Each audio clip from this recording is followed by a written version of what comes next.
오늘 13번째 로마서 9장인데요. 로마서가 16장으로 되어 있어요. 그러니까 지난주 8장까지 이제 전반부로 하면은 오늘부터 이제 후반부로 이렇게 들어가게 되겠죠. 그래서 점점 로마서가 이제 깊어지고 확장되고 이제 중요한 핵심으로 점점 들어가고 있습니다. 오늘 우리 로마서 9장을 같이 읽었는데 여러분 9장 읽으시면서 어떤 느낌이 혹시 들었습니까? 오늘 이 9장 이 부분 이제 후반부를 쓰고 있는 이 사도 바울의 심정이 어땠을까? 처음에 우리가 로마서 처음 1장, 2장 처음 서두 읽을 때는 사도 바울이 얼마나 막 설렜죠. 왜냐하면 로마 교회를 향해서 지금 편지를 쓰는데 너무너무 로마 교회가 잘한다 그래서, 또 로마 교회 좋은 소문이 난다 그래서 너무너무 보고 싶어서 빨리 달려가고 싶다, 막 그런 마음으로 막 설레면서 이제 이 로마서 편지를 쓰지 않았습니까? 그러면서 이제 전반부가 끝나고 이제 후반부가 이렇게 가고 있는데 느낌이 조금씩 달라지죠. 특히 오늘 2절 보시면, 2절, 3절 보시면 사도 바울의 그 심정이 어떤 마음인가 우리가 좀 살펴볼 수가 있습니다. 2절에서 그러죠. 나한테는 큰 슬픔이 있습니다. 그리고 내 마음속으로는 고통이 쉴 수 없이 밀려오고 있습니다. 그 이유가 뭐냐니까 3절. 내 동포, 내 동족, 내 형제들, 당신들 때문입니다. 당신들이 구원받을 수만 있다면 나 자신의 저주를 받아서 내가 그리스도로부터 끊어져도 좋다는 그런 각오입니다. 얼마나 비장하고 얼마나 지금 바울의 심정이 최고조에 올라가 있는가 느껴질 수 있죠. 마치 유대인 그 동포들, 유대 교회, 그 로마 교회를 그 성도를 생각할 때에 그들이 마치 자기 형제나 자식인 것처럼, 마치 절절한 아비의 심정 같은 그런 느낌이 지금 9장 이 부분에서 묻어나고 있습니다. 그럼 우리가 잠언 있죠. 구약의 잠언, 솔로몬의 잠언인데 오늘 저는 이 9장을 읽으면서 사도 바울의 이 로마서 9장은 마치 신약의 잠언과도 같구나. 네. 왜요? 솔로몬이 잠언에서 시작할 때 그러죠. 내 아들아, 내 아들아, 내 아들들아, 그러면서 자녀들에게, 아들들에게 한마디 한마디 던지지 않습니까? 아비의 심정으로. 그것이 이제 솔로몬의 구약의 잠언이죠. 오늘 로마서 9장을 보면 그 심정 같아요. 사도 바울이 아비와 같은 심정으로 내 동포요, 내 동족들이요, 내 형제들이요, 그런 마음. 그런데 여러분, 사도 바울께서 왜 이렇게까지 애가 탔을까라는 거예요. 왜 이렇게까지? 유대인들이 가지고 있었던 두 가지 오류 때문에 그렇습니다. 두 가지 오류. 첫 번째 뭐냐니까, 오늘 9장에서도 나오지만 유대인들, 그 이스라엘 사람들은 세상의 최고의 것을 다 얻은 사람들이에요. 아주 특별한 사람들이에요. 자기들 스스로도 우리는 선민이다, 특별히 선택받은 민족이다, 그리고 아주 자부심이 굉장하지 않았습니까? 예. 그런데 이 사람들은, 이 유대인들은 자기들이 얻은 그것만 생각한 거예요. 우리가 무엇을 얻었는가? 우리가 왜 선민인가? 그것만 생각하고 그 모든 것을 주신 하나님, 그리고 주시면서 하나님께서 하시는 그 방식에 대해서는, 하나님에 대해서는 주목하지도 않고 사실은 별로 관심이 없었어요. 우리는 다 얻은 사람들이야. 나는 선민이야. 우리는 이스라엘 민족이야. 나에 대해서는 관심이 많은데 나를 그렇게 만드신 하나님에 대해서는 별로 사실은 관심이 없었어요. 그래서 애가 탄 거예요. 여러분 오늘 4절 5절 여러분 보세요. 유대인들이 이스라엘 사람이란 이유 때문에 하나님께로부터 얻은 게 많죠. 제가 세어보니까 9가지 정도예요. 오늘 본문에만 보면 뭐죠? 첫 번째는 이들은 하나님의 아들이라는 신분을 얻었어요. 네. 그 다음에 하나님의 영광을 얻었고, 하나님과 맺은 언약을 얻었고, 율법을 얻었고, 성전 예배를 얻었고, 약속들을 얻었고, 그리고 구약에 나온 그 위대한 족장들은 다 유대인들의 족장이고요. 특별히 그 유대인의 혈통에서 그리스도께서 나셨다라는 거예요. 그리고 그런데 그 그리스도는 하나님이시다. 이 모든 것을 유대인들은 다 얻었다는 거예요. 이유는 뭐예요? 이스라엘 백성이라는, 이스라엘 사람이라는 이유로 하나님께로부터 다 얻었어요. 바울이 4절 5절에서 이렇게 9가지를 쭉 열거하면서 그 끝에 뭐라 그래요? 아멘 그랬어요. 이상하죠? 네. 뭐겠어요? 아멘. 이것보다 더 좋고 귀한 것은 없다는 거죠. 세상에서 얻을 수 있는 모든 것은 이것이 다다. 소위 이것이 이 이스라엘 백성들이 받은 이 9가지 이 내용은 세상에서 얻을 수 있는 이건 마치 끝판왕과 같은 것이다. 그게 아멘이란 요 단어에 들어있는 바울의 심정이에요. 5절에 그래 놓고 그런데 6절 보시면 다른 이야기를 하세요. 그런데 이스라엘에게서 태어난 사람이라고 해서 다 이스라엘 백성인 것은 아닙니다라고 엎어버려요. 반전이에요. 6절이. 무슨 의미겠어요? 이것보다 당신들이 이스라엘에서 태어난 이스라엘 백성이란 이스라엘 사람이라는 것보다 더 중요한 내용이 있습니다. 따라서 지금 여러분들이 하는 것처럼 지금 이렇게 하면 안 됩니다. 그런데 내가 들어보니 당신들은 여전히 과거 했던 그대로 지금 하고 있는데 그러면 안 됩니다. 이제 이 이야기를 시작하게 하고 있는 겁니다. 두 번째 유대인들이 가졌던 착각이 뭐냐니까 31절이에요. 31절 보면 이스라엘 사람들은 의의 율법을 추구했어요. 그런데 그것을 얻지 못했다 이렇게 나오죠. 자, 그 앞에 30절 보면 이제 이방인들 나와요. 이제 대비가 되는데 의를 추구하지 않았던 이방인들은, 근데 이방인들은 의를 추구하지 않았어요. 그런데 믿음에서 나오는 의를 얻었다. 이스라엘 유대인과 이방인들의 차이점을 이제 30절, 31절에서 비교를 해서 설명을 하고 있어요. 자, 여기에 31절에 그것을 얻지 못했다. 뭘까요? 30절에 의를 추구하지 않았는데 의를 얻었다. 뭘까요? 예, 그것 혹은 구원을 이야기해요. 그러니까 거기에 넣어보면 이렇게 되죠. 31절을 읽어보면 유대인들은 구원을 얻기 위한 방식으로 율법을 추구했지만 구원을 얻지 못했습니다. 이렇게 되는 거고요.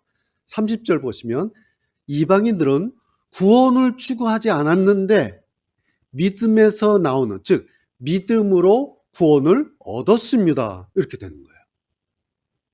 그러니까 사도 바울이 지금 30절, 31절 통해서 강조하려고 했던 포인트는 딱 하나예요.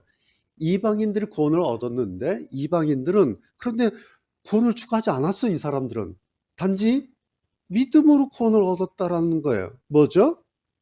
이방인 자신들 때문에 구원을 얻은 것이 아니라 하나님으로부터 선물로 구원을 받은 사람들입니다. 이런 이야기를 이제 하는 거죠. 자, 30절, 31절 이것을 종합해서 32절에 이제 정리를 했어요. 32절 보세요. 자, 유대인들이 왜 얻지를 못했을까요? 유대인들이 구원 얻지 못한 이유는 뭘까요? 해놓고 답을 해요. 그 이유는 유대인들이 믿음에서 나오는 구원을 추구한 것이 아니라 그 구원이 마치 그런데 행위는 누가 해요? 자기가 하죠. 자기의 행위에서 나온 것으로 생각하고, 이게 무슨 말입니까? 자기에 의해서 구원이 결정된 것으로 생각하고 의를 추구했기 때문에, 구원을 추구했기 때문입니다. 이해가 되시죠? 그래서 그들은 결국 걸림돌에, 누구의 걸림돌이에요? 다른 사람 걸림돌이 아니라 자기네 걸림돌에 스스로 걸려 넘어지고 말았습니다. 바로 이것이 그들의 착각입니다. 이 얘기를 하시는 거예요. 32절. 이해가 되시죠? 당신들 지금 이랬다는 거, 당신들 착각이 바로 여기 있었다는 거죠. 바로 이 지점을 일깨우기 위해서 같은 동포 형제로서 혹은 성경의 선생으로서 혹은 사도로서 전도자로서 혹은 사도 바울께서 마치 아비의 심정으로 내 목숨까지로 걸고 절절하게 당신들 구원에 이르렀으면 좋겠다라고 그들에게 지금 편지를 통해서 호소하고 있는 장면이죠. 여러분, 세상에서는 세상 최고의 것들을 모두 다 받은 사람들이에요. 그런데 자기들 그 다음의 구원에 대해서는 이 사람들이 아직도 여전히 안개 속을 헤매고 있다는 얘기예요. 사도 바울이 보니까 자기 유대인 로마 교회 안에 있는 유대인 자기들은 뭐 이렇게 저렇게 막 구원을 얘기를 하는데 사도 바울이 듣고 보니 여전히 안개 속을 헤매고 있다는 거죠. 그럼 뭐가 문제였을까요?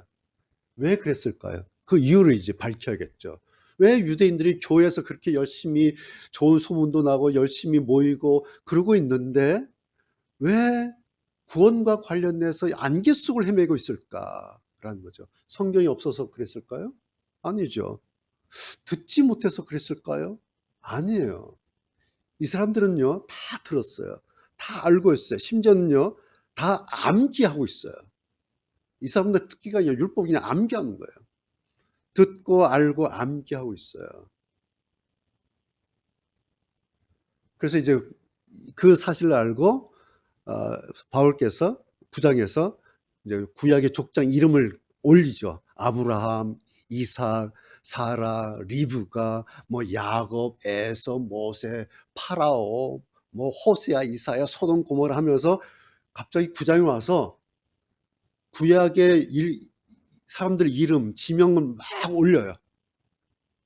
그 이유가 있는 거예요. 무슨 의도겠어요? 그런데 당신들은 지금 이 구약에 있었던 아브라함, 이삭, 사라, 뭐 모세, 호세아, 이사야, 소돔, 고모라 이 모든 내용들을 글자로만 알았고, 글자로만 알고 있고, 역사로만 알고 있고, 이런 사람이 있었어요. 우리 족장 가운데 이런 분이 계셨어요. 이런 일이 있었어요. 라고 역사로만 알고 있고, 그리고 이 모든 것을 율법이라고는 책 안에서만 알았다는 거예요. 책 안에서만. 그러면서 그들이 놓친 것이 있어요. 뭘까요? 글자로 알았어요? 역사로 알았어요? 율법 책 안에서 알았어요. 달달달달 암기했어요. 외웠어요. 그러면서 놓친 것이 있어요. 뭘까요? 그들의 삶 복판에 현존하시는 지금의 하나님. 그들의 삶의 현장에 날마다 임하시고 같이 동행하시는 그 하나님. 그 하나님을 이들은 놓치고 있었다라는 거예요. 그래서 그 근거가 32절이에요. 그 의가 자기들이 얻을 그 구원이 마치 행위에서, 자기들에게서, 그러니까 하나님은 이제 접어놓은 거예요. 구원이 하나님으로부터 오는데 아니에요. 유대인들이 생각했던 이스라엘 로마 교회 안에서 신앙생활했던 그 유대교 출신, 유대인 출신 그 그리스도인들의 생각 속에는 구원은 내가 잘해야 구원받는다라고 생각하고, 그러면서 하나님을 조금 이렇게 접어놔요. 왜? 내가 잘해야 되니까. 도발이 지적했대. 행위라는 거예요. 행위. 그렇게 이제 의를, 구원을 추구했기 때문이다라고 32절에 그렇게 확인하고 있지 않습니까? 바로 이거예요. 그들은 자기들 삶에 현존하시는, 날마다 동행하시고 날마다 임하시는 그 하나님에 대해서는 별로 관심이 없었다는 거죠. 지난주에 8장 하면서 기도 삼각대 기억나시죠? 우리가 기도할 때에 주여 시작하면 이제 성령께서, 예수님께서 그냥 같이 동원하시고 이제 같이 기도가 시작되잖아요. 유대인들이, 유대인 그리스도인들이 얼마나 기도했을까요? 근데 이 생각이 없는 거예요. 왠지 아세요? 내가 잘해야 되니까, 내가 기도 많이 해야 되니까, 내가 기도를 정확하게 해야 되니까, 내 기도는 내가 하는 거야. 성령에 대한 관심, 생각도 없고 예수님에 대한 생각도 없고 뭐 이런 기본 생각이 없는 거예요. 그 이야기는 뭐냐니까 하나님은 현존에 내 삶에 날마다 임하신다는 생각이 없었다는 거죠. 그들의 하나님은 과거의 그 책 안에 글자로 멈춰 있는 하나님이었다는 거예요. 여러분, 이런 유대인들에게 우리 교회가 이야기하는 것처럼 하나님은 이제는 개인적으로 만나서 친밀하게 교제하고 하나님과 사귀어야 됩니다. 이런 개념은 전혀 낯선 이런 개념이 생길 수가 없어요. 왜냐니까 자기들이 아는 하나님이라는 존재는 책 안에, 역사 안에, 거기에 이렇게 글자 안에 머물러 있는 그런 존재였다는 것이죠. 한 가지 여지는 있어요. 이 사람들이 하나님을 경험하는 하나님라고 경험하는 한 가지 여지는 있어요. 자기한테 어떤 복이 내리겠잖아요. 그렇죠? 뭘 했는데 복이 이렇게 내렸어요. 그러면 하나님이 살아계시네 이렇게 하는 거예요. 네. 어떤 복이 내리면 하나님이 살아계시네. 그렇다고 해서요 하나님이 좋은 건 아니에요. 뭐가 좋을까요? 복이 좋은 거지. 이걸 사도 바울이 아시는 거예요. 로마 교회 유대교 그 계통의 이스라엘 백성들 그 사람들이 어떤 사람들인가를 아는 거예요. 결국 그들의 머릿속에 자리 잡은 의를 얻기 행위라고 하는 것은 사실 이 복을 위해서 자기들이 얻고 싶어하는 이 복을 얻기 위해서 하나님의 마음을 달래주는 뭐야? 하나님 저 잘하고 있죠? 뭐 이런 거겠죠. 저 율법 잘하고 있죠? 율법 다 지켰어요. 하나님 보셨죠? 나 율법 다 지킨 거 잘 알고 계시죠? 라고 마치 하나님의 마음을 이렇게 달래주는 듯한 뭐죠? 주술적인 거 이런 거죠. 그죠? 맞죠? 샤머니즘적인 이런 종교 행위를 하고 있는 거예요. 하나님 보세요. 내가 얼마나 율법 잘하고 있는지요. 왜? 그들은 자기 행위에 의해서 의를 얻는다고 생각했기 때문에 그렇다라는 것입니다. 이러고 사는 자기 동포 형제들을 보면서 사도 바울이 얼마나 마음이 아프고 얼마나 어이가 없고 얼마나 안타까웠는지 오늘 우리가 읽은 로마서 9장 서두에서 자기 마음을 그렇게 표현한 거예요. 나에게는 큰 슬픔이 있어요. 그래서 처음에 보면 사도 바울 개인에게 무슨 슬픔이 있나? 라고 쭉 읽어보니까 내 동포 형제 때문에 그래서 내 동포 형제들이 구원을 얻게 된다면 이 사실을 알 수만 있게 된다면 나는 저주받아서 지옥에 가도 좋습니다. 이런 표현을 쓰는 거예요. 그러면서 이 말 한마디는 해야겠습니다. 이 9장에서 본론을 꺼내요. 나는 죽어도 좋은데 그러나 이 말 하나는 하고 나 죽겠습니다. 라면서 사도 바울이요 오늘 9장에서 딱 하나만 주문을 하고 있어요. 그것이 뭐냐니까 오늘 제 설교 제목이에요. 하나님의 결정권이라고 하는. 하나님께서 결정하는 권세가 있고 하나님께서 무언가를 결정하신다라는 것을 당신들은 알아야 된다. 우리가 흔히 이것을 하나님의 주권이라고 그랬죠. 혹은 하나님 되심, 하나님의 주 되심, 로드십, 혹은 하나님 왕 되심, 킹십 뭐 이런 표현을 많이 썼는데 오늘 제가 이 모든 표현을 종합해서 한 단어로 하나님의 결정권 이렇게 했어요. 여러분 하나님의 결정권이라고 하는 이것이 우리 기독교 신앙의 키워드예요. 우리의 신앙은 여기서부터 풀리는 거예요. 하나님의 결정권이라고 하는 것은 여기서부터 신앙이 풀리고요. 신앙은 이것이 전제가 되어야 그 다음이 시작돼요. 하나님의 결정권 이 부분이 풀리지 않으면 그 다음이 풀리지 않아요. 그런데 이 부분이 풀리면 그 다음은 그냥 풀려버려요. 바로 유대인들이 여기가 막힌 거예요. 이것이. 이 지점에 막혀버렸어요. 물론 자기들도 신앙생활 하면서 이들은 완전히 뭐 종교인들 아니에요. 종교생활 몸에 밴 사람들 아니에요. 신앙생활 하면서 자기들도 나름대로 찾았어요. 뭘 내가 할 거야. 내가 구원을 이룰 거야 라고 찾았어요. 그런데 그게 돌고 돌아서 결국에는 자기들 발목을 잡은 걸림돌이 됐다 그랬어요. 내가 할 거야. 내가 할 거야. 행위로 율법으로 막 했는데 돌고 나중에 보니까 그 걸림돌에 발목이 묶여가지고 뱅뱅뱅뱅뱅 돌았던 거예요. 1년 돌고 10년 돌고 30년 돌고 40년 돌고 허송세월이라 그러죠. 헛수고라 그러죠. 왜? 걸림돌에 묶여 있는 거예요. 이 지점 매듭이 풀려서 자유로 나가야 되는데 묶여서 거기서 뱅뱅뱅 도는 거예요. 내가 할 거야. 내가 할 거야. 이거를 사도 바울께서 객관적으로 보니까 얼마나 안타까운지. 왜 저러고 있지? 왜 저 세월 저렇게 보내고 있지? 그 매듭만 풀면 됐는데 너무너무 안타까워.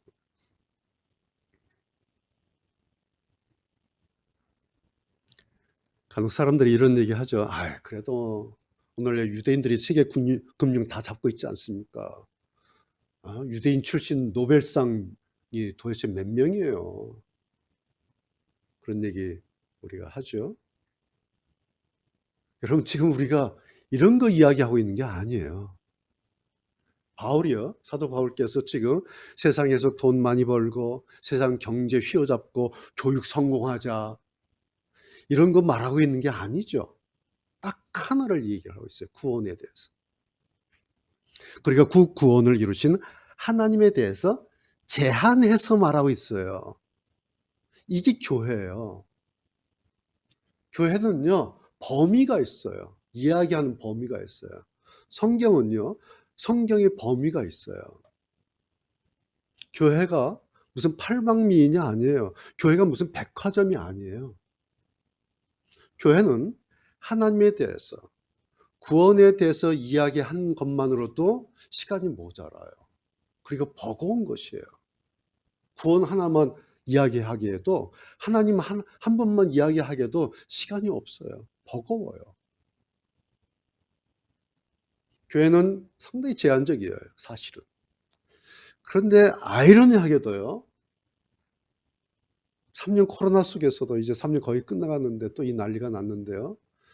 이 3년 코로나 속에서도 교회는요, 할 일을 다 한 거예요.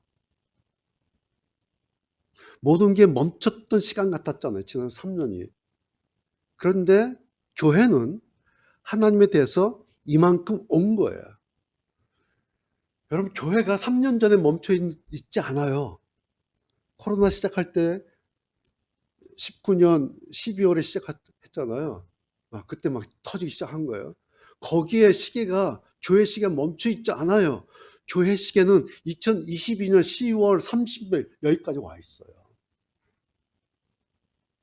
구원에 대해서 여기까지 이야기를 한 겁니다. 그러면 교회로서는 다 한 거예요. 지난 3년 동안 교회로서는요, 다 했어요. 이만큼 왔어요. 3년 시간 동안. 남은 게 뭘까요? 우리 각자가, 여러분의 저나 우리 각자가 자기를 이제 돌아보는 거예요. 그 시간 동안 나는 얼마만큼 왔는가? 지난 3년 코로나 그 시간 동안 나는 얼마만큼 왔을까? 각자 그거 체크해 보는 거예요. 이제 그런 시간이 온 겁니다. 뭐 그런 말을 많이 들어요. 코로나 때문에 뭐 신앙이 식었습니다. 신앙을 잃었습니다.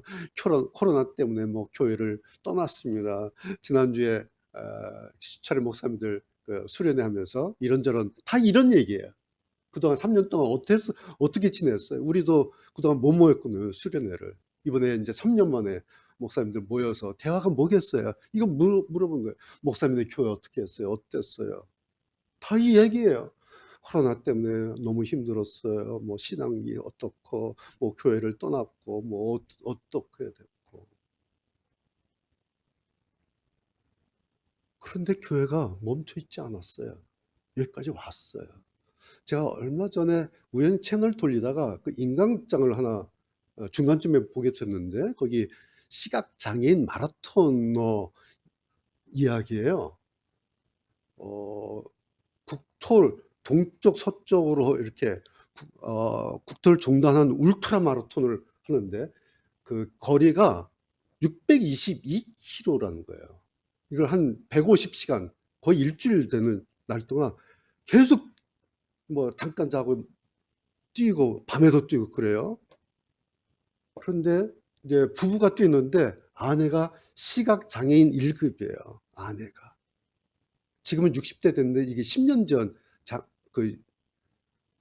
경기예요. 그러니까 한 50대였겠죠. 50대 아내는 시각장애인 1급. 남편이 그 끈으로 이렇게 수건으로 붙잡고 622km 울트라 마라톤 뛰어서 완주를 하는 거예요. 낮에만 뛰는 게 아니라 남들 다 자는 밤에도 달리는 거예요. 밤에도 쪽잠 자면서 길거리에서 쪽잠 자고 잠깐 일어서 먹고 또 뛰고 밤에도. 제가 그 장면을 보면서 야 대단하다 싶고 존경스럽기도 하는데 제가 한 가지 생각난 게 뭐냐니까 야 밤이라고 해서 다 자는 게 아니구나. 밤에도 저렇게 뛰는 사람이 있구나. 누군가는 밤에도요 시골길을 달리고 있어요. 그래서 622km 울트라 마라톤을 완주를 해버려요. 그것도 시각장애인 그 불편한 몸으로. 오늘이 종교개혁 기념주일이에요. 505주년. 505주년. 500년 전에 우리 믿음의 선배들이 자기 신앙을 위해서 성경으로 돌아가자. 그렇게 외쳤던 그 사건이죠. 종교개혁. 그때 외쳤던 구호 가운데 이런 게 있어요. 오직 믿음으로. 의인은 오직 믿음으로 말미암아 살리라. 그래서 오직 믿음으로. 그때 그 교권에 대항하는 뭐 목숨 걸고 하는 거 아닙니까? 예. 그러면서 구원은 오직 성경으로. 오직 믿음으로. 오직 성경으로. 그러면서 중세의 천년 암흑 시대를 그들이 뚫고 나온 거예요. 여러분 천년이 그런 분위기였다라는 것은 뭐겠어요? 당연하다라는 거예요. 그렇죠? 천년이 그런 교회에서 그렇게 가르치고 천년의 세월이 그런 분위기였다라는 것은 문제 있어가 아니라 당연한 거예요. 날 때부터 그렇게 태어나고요. 거기서 죽는 거예요. 그게 천년이에요. 거기를 뚫은 거예요. 그 천년 세월을. 누군가는. 500년 전에 몇몇의 우리 선배들, 그 선배들 때문에, 그 개혁자들 때문에 오늘 지금의 우리 이 개신교회가 여기에 있죠. 다 암흑시대가 아니에요. 다 코로나가 아니에요. 누군가 뚫고 일어나고 누군가 뚫고 시골 밤길을 걸어가요. 뛰어요. 오늘 9장을 보면 그런 모습이 보이는 거예요. 이제 사도 바울께서 하나님의 결정권을 어거지로 이렇게 풀지 않고 학자답게, 법학자답게 논증으로 이렇게 풀어가요. 율법이라고 하는 자기의 그 틀에 사로잡혀서 구원의 자리에 한 발짝도 들어서지 못하고 있는 그 자기 동포죠 유대인들에게 거기서 벗어날 수 있는 결정적인 키 하나를 이야기를 해요. 그게 뭐겠어요? 여러분, 내가 하는 것이 아니라 내 행위로 하는 것이 아니라 하나님이 하시는 겁니다. 이거 하나입니다. 이거 하나만 알면, 이거 하나만 붙들면 풀립니다. 하면서 그 증거로 그들이 알고 있는 성경 많은 인물들을 다 가져오죠. 한번 보실까요? 6절, 7절에는 아브라함 가져오죠. 뭐 그들이 가장 자랑스러워하는 아브라함. 그런데 뭐라 그래요? 이스라엘 사람 다 아브라함의 자녀입니까? 아니에요. 이삭에게서 난 사람이어야 아브라함의 자손입니다. 라고 반전의 의미를 부여를 하죠. 또 9절에서 뭐라 그래요? 여호와 내가 정한 때가 돼야 사라가 그때가 돼야 아들 낳을 것이다. 너희들이 아들 낳고 싶어서 빨리 뭐 애가 탔다고 해서 아들 낳는 게 아니라 여호와 내가 정한 그때가 돼야 낳게 될 거야. 너희들이 정해서 그렇게 된 게 아니야 라는 그런 의미죠. 12절 13절 이제 야곱 에서 이야기를 하게 되는 거죠. 형 에서가 동생 야곱을 섬기게 될 것이고, 그런데 여호와 나는 야곱을 사랑하고 나는 에서를 미워했다. 무슨 의미겠어요? 내가 그렇게 선택하고 내가 그렇게 결정한 거다. 이것이 설교 제목이에요. 하나님의 결정권. 내가 야곱을 선택하고 내가 야곱을 사랑하고 내가 동생 야곱을 형이 섬기게 될 것이다. 그렇게 된 것은 내가 결정한 것이다 라는 이야기죠. 애굽의 바로 파로 얘기 나오죠. 내가 모세에게는 자비를 베풀고 애굽의 파라오는 완고하게 만들었다. 그렇죠? 강팍하게 만들었죠. 그래서 이스라엘 백성들 안 보내는 거예요. 10가지 재앙이 있을 때까지. 그 이유가 뭐냐니까 내 능력을 나타내기 위해서, 하나님의 능력을 나타내기 위해서, 하나님의 이름을 온 땅에 전하기 위해서 파라오를 그렇게 완고하게 강팍하게 만들었다. 그것이 뭐예요? 18절 그분의 뜻대로. 파라오가 애굽의 바로가 나쁜 사람이어서가 아니라 하나님께서 바로를 그렇게 만들어 버린 거예요. 그 이유가 뭐냐니까 내 능력을 나타내기 위해서, 내 이름을 전하기 위해서 내가 파라오를 그렇게 썼다. 내가 그렇게 결정한 거야. 이것이 하나님의 결정권이라는 거예요. 그 다음에 이제 토기장이, 그 유명한 토기장의 비유가 쭉 나오죠. 토기장이가 그릇을 빚는데 어떤 날은 귀하게 사용할 그릇을 만들고 또 어떤 날은 뭐 그냥 막 천하게 그냥 막 사용할 그릇도 만들겠죠. 필요하니까. 또 진노의 그릇, 오늘 성경에 보면 진노의 그릇도 만들고 또 자비의 그릇도 만들고, 뭐 토기장이가 이런 그릇 저런 그릇 접시도 만들고 컵도 만들고 주전자도 만들고 항아리도 만들고 막 토기장이가 마음대로 만드는 거죠. 뭐겠어요? 권한. 이 진노를 가지고 어떤 그릇을 만들까라는 권한은 토기장이한테 있다. 이것이 하나님의 결정권이다 라는 것이죠. 자, 그 다음에는 이제 선지자들 가져오죠. 호세아, 이사 인용합니다. 25절.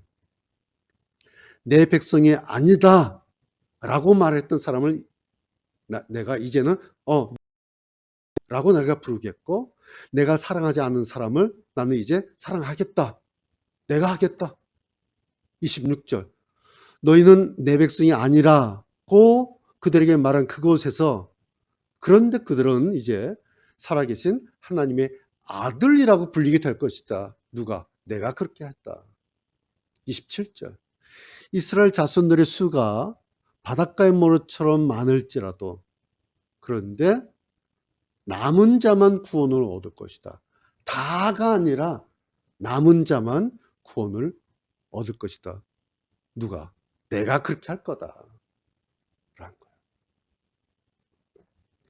그러니까 이스라엘 백성이라고 이스라엘 사람이라고 넉넉히 있다가는 큰일 난다라는 그런 얘기죠. 남은 자만 구원을 얻을 것이다.